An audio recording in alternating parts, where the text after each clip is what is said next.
Hello everyone. Welcome back to another episode of our entitled people. In today's episode, entitled idiot is upset because my husband is married. A total prick parked on the entrance of my house and got annoyed when I called him out. Another airplane story. Before we get started, make sure to subscribe so you will never miss a video. So let's get started. Entitled idiot is upset because my husband is married. When my now adult daughter was almost 3, we had a regular monthly family dinner plan. We would go to a used bookstore that was near a Mexican place we liked and a McDonald's which our kids liked. The Mexican restaurant would let us sit on the porch and bring Happy Meals there for the kids. One night our son, older than our daughter, was at a sleepover, so we were a party of 3. After eating, we went to the used bookstore. We had a stroller with us so that our daughter could sit in it if she got too tired. She was an easy kid who would just climb into the little stroller and chill or snooze if we were not done browsing. I was looking at cookbooks while my husband was in the kids section with our daughter. I noticed some red-headed chick talking to my husband. I went back to the books for a couple of minutes, and when I look up, the woman is still talking, but more talking at him than to him. He was starting to look very uncomfortable. I can tell she is hitting on him by the way he held up his hand and pointed to his wedding ring. Being me, I let this play out for a few minutes, mostly to laugh about with him later. As I watch, my daughter goes to him and wraps her arm around him. She gives this woman the nastiest look I had ever seen on her face. I start walking over because I can tell that my daughter is about to say something to this woman that I will either laugh at or need to intervene because of. As I get almost to them, my daughter tells the woman that her daddy already has a mommy for her, and if she doesn't get away from him, she is going to puke on her. My daughter has always had the ability to vomit at will. She had already weaponized it against one of my male relatives with a weak stomach. The woman, not knowing I was behind her, told my daughter that her daddy didn't have a mommy to go with him, and daddies needed mommies. My daughter looked at me with a look that clearly stated, "She is an idiot. Get her away from me now." I walk past the woman and up to my husband. I put my arm around him and lean into him. Then I put the hand wearing my wedding ring up on his chest as I look at her. The redhead doesn't have the sense to just leave the area. She had to start a rant about how I should have been right by him if I wanted to keep him. How he should go with her and divorce me because she would never be away from him, and how I don't deserve a man and she does. So she is just going to replace me and raise my kids as her own. I looked up at my husband and asked how he kept getting the weirdos that have elevators that don't go all the way up to want to replace me. Red-headed chick loses it and starts saying she wants to fight me over him, that whichever one of us wins will get to keep him. I asked her if she seriously thought that I would bother with a fight. He was already mine, and I don't believe in fights. I just shoot to kill. Then this lunatic starts screaming that I am trying to kill her. At that point, my daughter had enough. She walked over to the lady and waited until the stupid woman bent down to talk to her. Then my daughter puked all over her and sort of up onto her neck so that when she stood up, lots of it ran down her shirt. Staff was already on the way over and wanted to know why the lady was screaming. I told them she was hitting on my husband and then wanted to fight me for him. I didn't know why she suddenly started saying that I wanted to kill her, to shoot her. I didn't even own a gun. She was just being an idiot. Then she got my daughter all upset, so my daughter puked. I cleaned our daughter up and had her rinse out her mouth. On the way home, my husband insisted we stop and buy her some ice cream. When I asked my daughter why she thought she needed to puke on the lady, my daughter told me that we had already wasted enough time talking and it clearly wasn't going anywhere. So she ended it. My daughter has always had a way of cutting through the garbage in life. My boyfriend gets hit on all the time as a musician in bars full of many drunk women. Because I trust him, I usually just silently laugh at him from across the room at how uncomfortable he gets. If they lay a hand on him, though, that's a different story. I am male and married, and girls are always hitting on me. Wait, no, that was another guy. I think I saw this scene or something similar in some stupid comedy. I have never met 3-year-old kid with this kind of social awareness to distinguish if some lady was hitting on their daddy. Yeah, I'm calling bullshit on this one too. That this is a made-up story. This is bullshit. Number 3-year-old speaks like that, or has the ability to vomit on command. Try a fanfiction subreddit next time. A total prick parked on the entrance of my house and got annoyed when I called him out.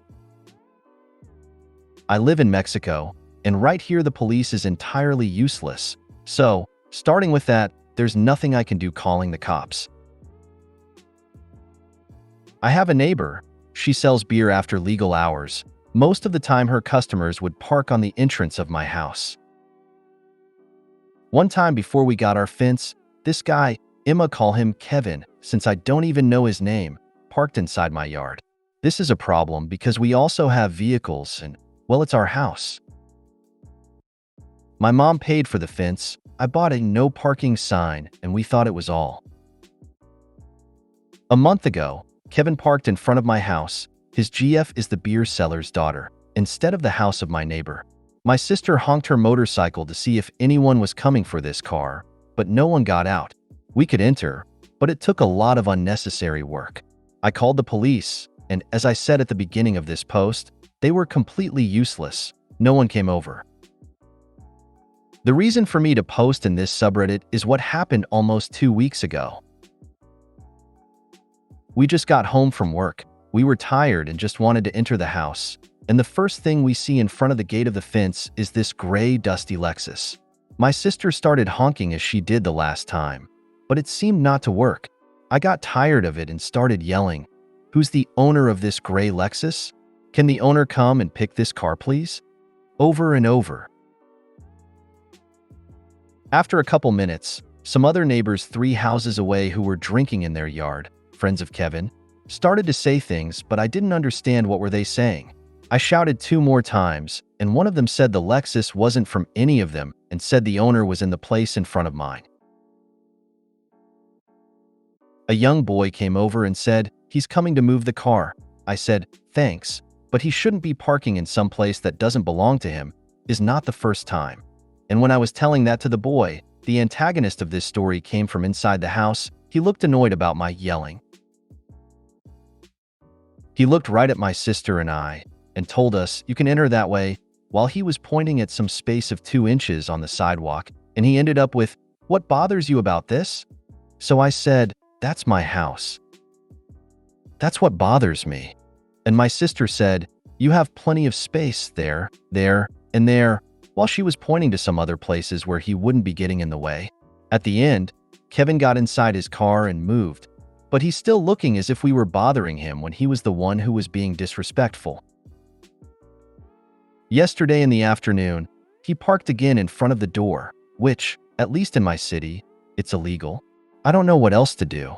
Police doesn't do anything about it, and Kevin's still an idiot. Hope this situation won't happen again, but if it happens, Emma do something about it and update this post. Be interesting if his tires began to lose air whenever he parks there. Not so much that he can't drive it, just enough each time to be an annoyance, kind of like his parking. Just enough to trigger the low tire pressure sensors on the Lexus. Pay someone to have it towed. This, or park in such a way to block them in. Amazon sells car boots for $90. Lock his shit up and charge him to remove it. Another airplane story. I've seen a lot of entitled airplane passenger stories here, so I thought I'd add mine. A few years ago, I, 49F, took a solo flight that I booked a couple of months in advance. Due to some ongoing health issues, I purposely chose an aisle seat at the back of the plane, so I could have easy access to the restroom. At the time that I booked my flight, the majority of seats were still available. Since I usually check my luggage, I typically wait until the last minute to board so that the window and middle seat passengers in my row are seated before me. This is for everyone's convenience, as my having to get up out of my aisle seat to let others and just delays boarding. On the day of this flight, I boarded as usual. I make it to the back of the plane and notice there's a mother with 2 toddlers taking up the 3 seats in my section. As I approach her with a confused look on my face, she immediately asks if I would be willing to take her seat about 12 rows up so that she could sit with her 2 children. By this point, everyone in the back of the plane is looking at me to see what I'm going to say. Obviously, she would have to sit with her children because they were so young, but I really resented her projecting her problem onto me. She clearly booked her seats at the last minute and probably assumed I did as well, being at the back of the plane. I deliberately booked my aisle seat early to accommodate my medical needs, but ended up in a middle seat much farther from the restroom.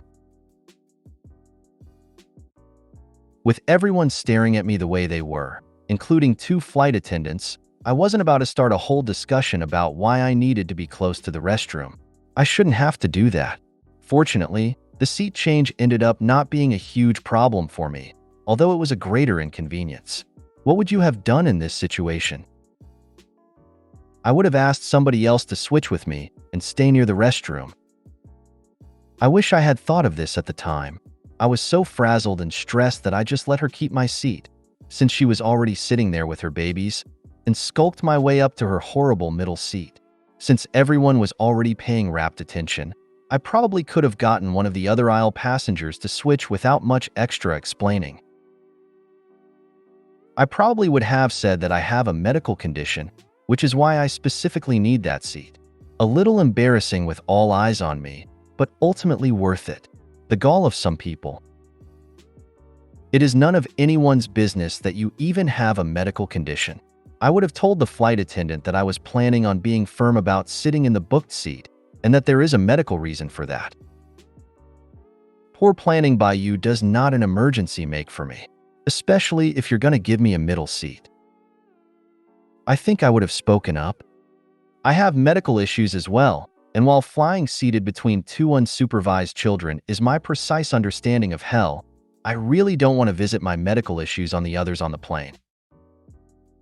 It's on the mother to work out her problem, even if that means taking another flight. TBH, that situation would really upset me, especially if I felt pressured to disclose exactly why I needed that seat.